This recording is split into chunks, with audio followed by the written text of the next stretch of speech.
Hey guys, let's talk Married at First Sight, season 20, episode 2. So we start this. I'm going to go how I'm going to do these recaps. I'm going to do couple by couple. And I'm going to kind of do them in the order that they appeared in the episode. But I'll do all of their information at once. But yeah, like I said, I'll start with how they appeared in the episode. And we do have 7 couples.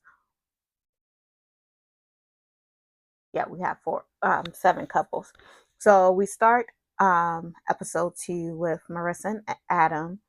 And like I said in the last recap, they had at the end of the episode, we see that she's walking down the aisle.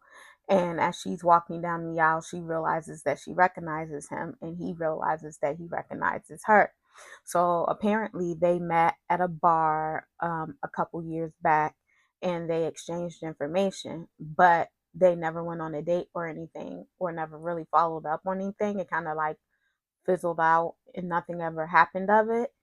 And so while they were attracted to each other, then it never went anywhere to see if they could make it a go of themselves on their own outside of this experiment.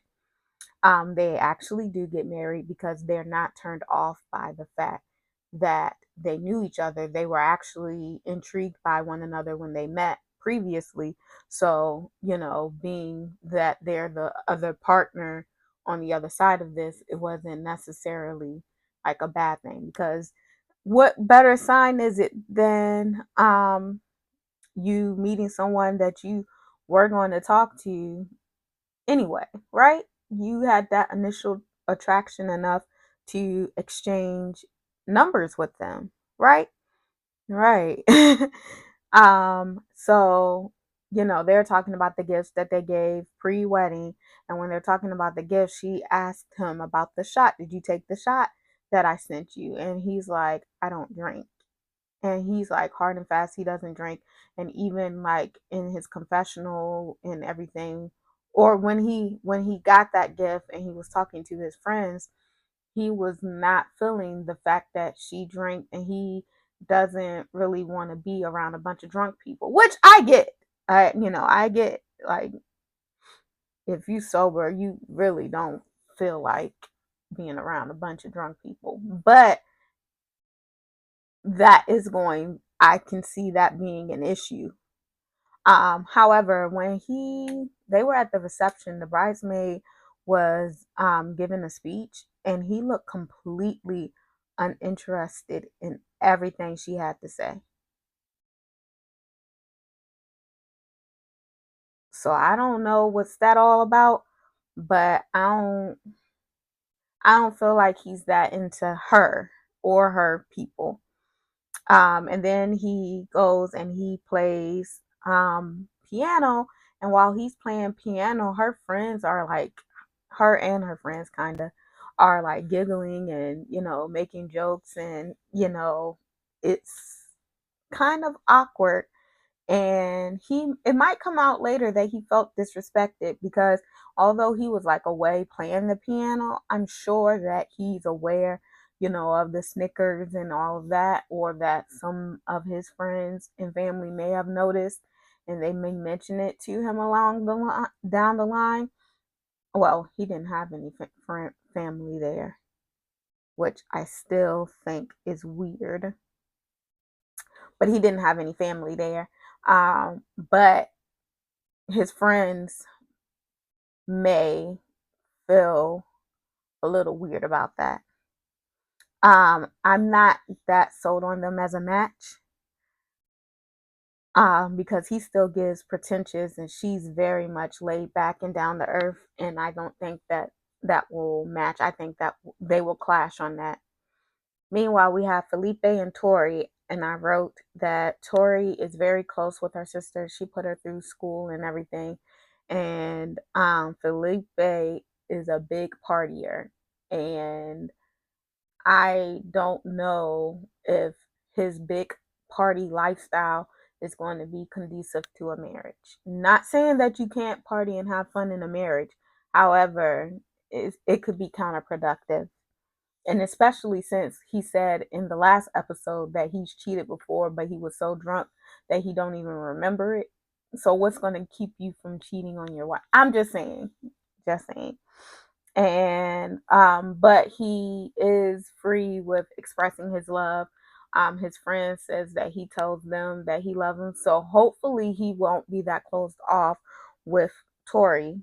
So that could be a good thing, but I still am weary about them as a couple. Then we have Beljo and Mecca. I still not feeling Mecca's dad. Like, he is very inappropriate and very crass. Um, yeah, I'm not feeling him.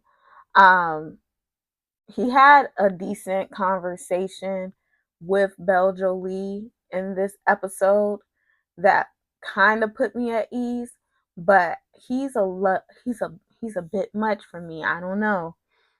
Mecca is very much overanalyzing the fact that she didn't kiss him at the altar. However, I liked his friends and I liked the advice that they gave him.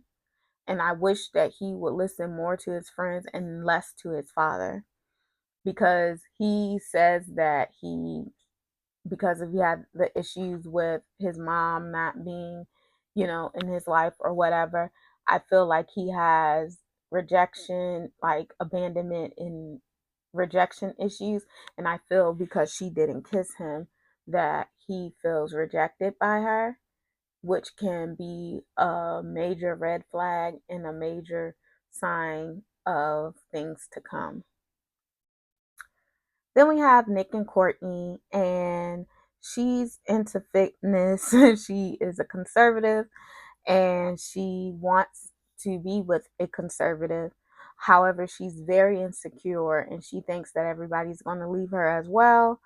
Um, However, he has been on like 4 or 5 dating shows, and um, while they match in beliefs like religion and politics, he is not quite all that honest, because he tells her that, oh, I was on the circle and XYZ happened. It wasn't a dating show, but then comes to find out that her friends watched her on a dating show. I mean, watched him on a dating show. So, like, why didn't you just be upfront with her and tell her that you did several reality shows and some of them were dating shows? Then we have Michelle and Cameron. Michelle, um, found out when she was in her younger 20s that she has fibroids, so she froze her eggs. Her dad's not at the wedding because he's camera shy, which I get. My mom's like that. She probably, if I was on a reality TV show, she wouldn't want to be on it either. But he wrote her a nice letter that she read for her wedding day.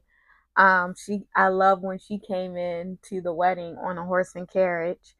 Um, I'm not sure that Cameron is all that attracted to her. It was very awkward at the altar. I'm not sure about that for them. His family did allude to him being very picky. So the jury is still out on that.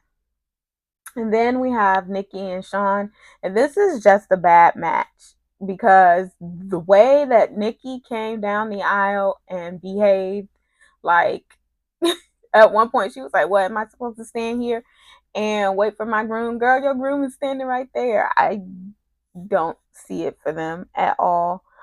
They're both older, like my age, in their 40s. He's short. They prioritized their careers and now they're getting into, wanting to find a spouse. They're both kind of nerdy. Um yeah, I'm still, they match on paper, but that's about it. But yeah, let me know, what do you think about the couples, and stay tuned for season 20 episode 3's recap. Let me know in the comments what you think about each of the couples.